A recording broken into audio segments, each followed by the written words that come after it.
The sun beat down on my back as I pulled into my driveway, the familiar ache of a long shift settling in my bones. Being a police officer in this town was complicated. You swore an oath to protect and serve, but sometimes protecting and serving meant dealing with the very worst aspects of humanity, the ugliness that simmered beneath the surface of polite society. And in my case, it usually came in the form of Karen, my next-door neighbor. From the moment I bought this house, Karen had made her presence known. It started innocently enough, borrowing a cup of sugar, asking for help with a stubborn light bulb. But it quickly escalated. Her kids, little hellions named Timmy and Jessica, were constantly wandering into my yard, drawn like moths to the flickering blue flame of my pool. I politely told Karen countless times that while I appreciated the neighborly gestures, I preferred my privacy. I explained that I wanted my yard to be my sanctuary, my escape from the daily grind. I wasn't against kids swimming. I just didn't want her kids swimming unattended in my pool. I'd even suggested the public pool, which was only a few blocks away and had lifeguards on duty. But Karen, bless her heart, seemed to think my boundaries were mere suggestions. She'd smile that saccharine sweet smile and say something like, "Oh, don't be silly, Josh. They just love your pool so much, or it's good for them to get some exercise in the sun." Every time, I'd have to reiterate my position, my patience wearing thinner with each repetition. It wasn't just the constant intrusion. It was the blatant disregard for my wishes. It was the assumption that, as a single black man, my property was somehow communal, open for her and her family to use as they pleased. It was a subtle, yet deeply ingrained, form of disrespect that chipped away at my sanity. Today, I was particularly drained. A domestic dispute had taken up the entire afternoon, a messy, heartbreaking situation that left me feeling emotionally raw. All I wanted was to come home, grill some burgers, and float in the pool, letting the cool water wash away the day's grime. But as I rounded the corner of my house, I saw them. Timmy and Jessica, splashing and shrieking in my pool, their unsupervised glee echoing through the yard. My carefully constructed bubble of peace burst. This was it. Today, the line was drawn. I wasn't going to be polite. I wasn't going to be understanding. I was going to put an end to this, once and for all. I marched towards the back gate, my anger a slow-burning ember in my chest, ready to explode. I knew what I had to do, and I knew it wasn't going to be pretty. I stormed through the gate, the click of the latch echoing like a gunshot in the sudden silence that descended upon the pool area. Timmy and Jessica stopped splashing, their eyes wide with surprise and perhaps a hint of guilt. They knew they weren't supposed to be there. Karen, meanwhile, was nowhere in sight. My anger flared. This wasn't just about the pool anymore. It was about the blatant irresponsibility. Leaving her children unsupervised, trespassing on my property, ignoring my repeated requests. It was a perfect storm of disrespect. "Get out," I said, my voice low and controlled, but radiating a palpable intensity. "Get out of my pool, get out of my yard, and don't ever come back." Timmy, the older of the two, opened his mouth to protest, but a look from me silenced him. They scrambled out of the pool, shivering slightly in the afternoon breeze, and grabbed their towels. "Go home," I repeated, pointing towards the fence separating our properties. "And tell your mother she needs to have a serious conversation with you about respecting other people's property." As they scurried away, towels clutched tightly, Karen emerged from her back door, a look of righteous indignation plastered across her face. "What do you think you're doing, yelling at my children?" she demanded, her voice shrill. "They were just having a little fun. Fun on my property, without my permission," I retorted, my voice still controlled, but hardening with each word. "I've told you repeatedly, Karen, that I don't want your kids in my yard. This is my private property, and you need to respect that." Her face flushed, and her eyes narrowed. "Don't you talk to me like that," she snapped. "They weren't hurting anything. You're just being a grumpy old man." I took a deep breath, trying to maintain my composure. "This isn't about them hurting anything, Karen. This is about respect. This is about you ignoring my boundaries and letting your children trespass on my property. I've asked you nicely, I've asked you firmly, and you've completely disregarded everything I've said. I'm done with it. If I see them in my yard again, I will press charges for trespassing." That seemed to be the magic word. Her eyes widened in disbelief, and her face contorted with rage. "You wouldn't dare," she shrieked. "You can't threaten me. I'm going to call the police. You're harassing my children." I'm going to have you arrested. She pulled out her phone, her fingers shaking as she fumbled with the keypad. I'm calling 911 right now. I'm going to tell them you're threatening me and my kids. You're going to regret this, Josh. You just wait and see. As she began to dial, I felt a wave of weary resignation wash over me. This was exactly what I had been dreading. Go ahead, Karen, I said, my voice flat. Call them. Tell them exactly what happened. Tell them how your children were trespassing on my property after I repeatedly told you not to let them. Tell them how you're harassing me by ignoring my boundaries. Tell them everything. I crossed my arms, leaning against the fence, and watched as she spoke into the phone, her voice rising in a theatrical performance of victimhood. She spun a tale of innocent children being terrorized by a menacing neighbor, of a peaceful afternoon being disrupted by an overbearing bully. I could practically hear the eye rolling on the other end of the line. She ended the call with a dramatic flourish, her eyes blazing with self-righteous anger. They're on their way, she declared, her voice dripping with venom. You're going to be in so much trouble, Josh. You just wait and see. I didn't say anything. I simply stood there, watching her, my face impassive. I knew how this game was played. I'd seen it countless times before, both as a police officer and as a black man in this country.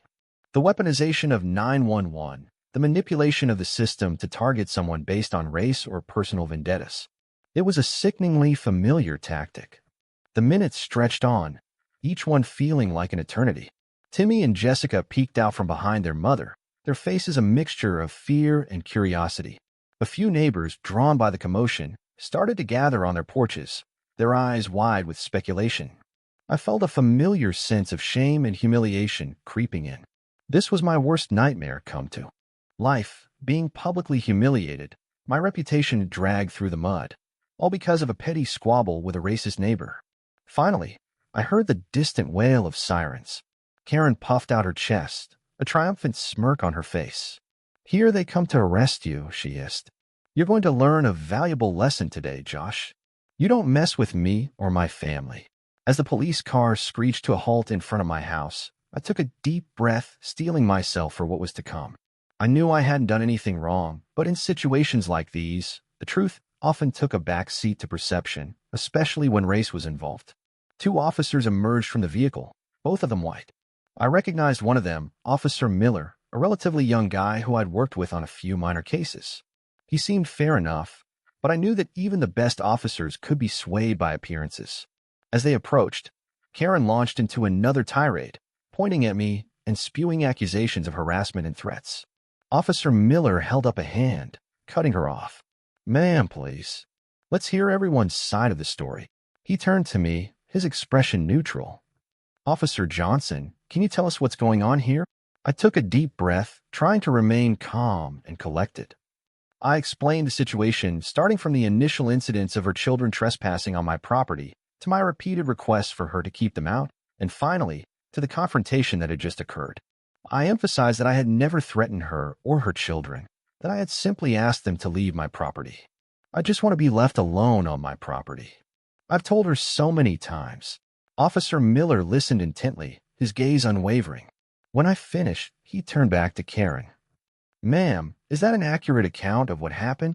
Karen sputtered, indignant. He's lying. He's twisting the truth. He was shouting at my children. He threatened to call the police on them for simply swimming and having innocent fun. Officer Miller sighed, his patience clearly wearing thin.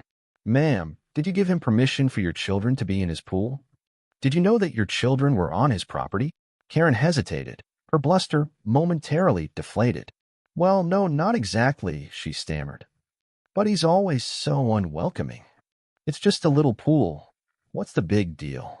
He needs to be more friendly with his neighbors. That was when I saw Officer Miller's expression change. A hint of annoyance flickered in his eyes. He turned to his partner and had a brief conversation that I couldn't hear. Then he turned back to Karen, his voice firm. Ma'am, trespassing is a crime. Furthermore, leaving your children unsupervised on someone else's property could be considered child endangerment. But Karen started to protest, but Officer Miller cut her off again. Ma'am, I would need to see some identification. As she fumbled for her driver's license, he turned to me. Officer Johnson, do you want to press charges for trespassing? I hesitated for a moment, weighing my options. I didn't want to ruin her life, but I couldn't let her get away with this blatant disrespect. "Yes, officer," I said finally. "I want to press charges."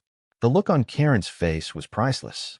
Her jaw dropped, her eyes widened in disbelief, and her face turned a shade of red that I didn't think was humanly possible. "You can't do this," she shrieked. "I'm a mother. You're ruining my life."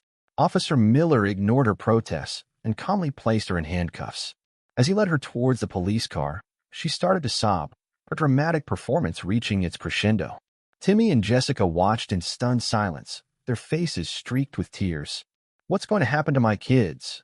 she wailed, her voice muffled by her sobs. Officer Miller paused, a flicker of sympathy crossing his face. "We'll make sure they're taken care of," he said gently. "Child Protective Services will be contacted."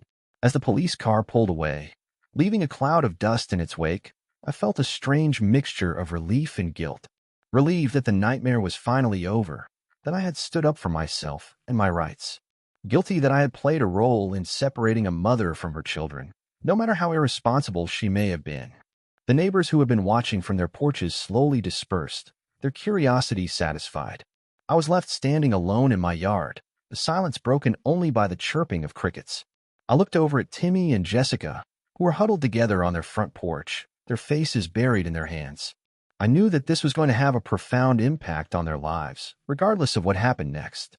I thought about my own childhood, about the struggles I had faced growing up as a black man in this country, about the importance of having a strong support system. I felt a sudden urge to reach out to them, to offer them some comfort, but I hesitated. I didn't want to intrude, to make things even more awkward. Besides, what could I possibly say? Everything will be all right. It felt hollow, meaningless. Instead, I simply turned and walked back into my house, closing the door behind me. The pool, once a symbol of relaxation and escape, now felt tainted, contaminated by the ugliness of what had just transpired. The next few weeks were a whirlwind. Karen's arrest became a local news story, another example of a Karen incident gone viral. The internet exploded with opinions, some supporting me, others condemning me for being too harsh. I tried to ignore the noise, focusing on my job and my own mental well-being. Child Protective Services took temporary custody of Timmy and Jessica, placing them in the care of their aunt, Karen's sister. I learned that Karen had a history of neglect and irresponsible behavior, that this incident was just the latest in a long line of questionable choices. There was even an ongoing investigation into her home situation.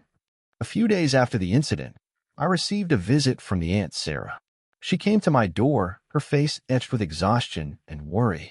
She thanked me for pressing charges, explaining that it might be the wake-up call Karen needed to finally get her life together. She also apologized for Karen's behavior, acknowledging that it was rooted in racism and a sense of entitlement. "I know it doesn't excuse what she did," Sarah said, "but I want you to know that not all of us are like that.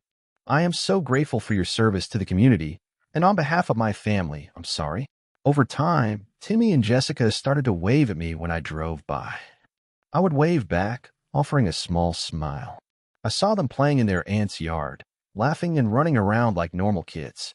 It was a small sign of hope, a glimmer of light in the darkness. It wasn't a perfect ending, but it was a start.